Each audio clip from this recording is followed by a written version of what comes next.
Studimi nacional për edukim gjysor dhe matematikor të nxënësve i zbatuar në kuadër të projektit të USAID-it dhe shoqatës Hapasapi tregon se nxënësit e klasave të dyta dhe të treta në Maqedoni i dinë shkronjat, por kanë vështirësi në lidhjen e tyre gjatë leximit. Organizatorët e projektit rekomandojnë ushtrime të leximit jo vetëm në shkollë, por edhe në shtëpi. Ministri i Arsimit Renata Deskovca vlerëson se rritja e cilësisë në arsim mund të bëhet vetëm në bashkëpunim mes ministrisë, shkollave, arsimtarëve, prindërve dhe sektorit civil.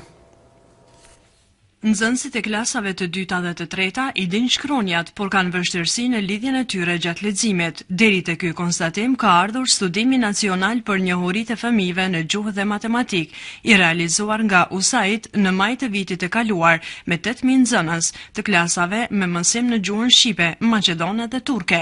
Një nga rekomandimet e realizatorëve të projektit është që me fëmijë duhet ushtruar leximi, edhe atë jo vetëm në shkollë, por edhe në shtëpi.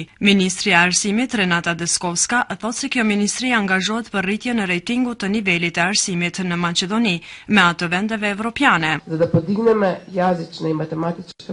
Që të arrijmë aftësinë në lexim dhe matematik, nevojitet investimi i madh edhe i prindërve në procesin e edukimit të fëmijëve të tyre. Ne kemi biseduar edhe me Ministrinë e Punës dhe Politikës Sociale që të arrisim komponentën arsimore në fazën parashkollore. Rritja e cilësisë në arsim mund të bëhet vetëm në bashkëpunim mes ministrisë, shkollave, arsimtarëve, prindërve dhe sektorit civil, vlerëson ministria Deskovska.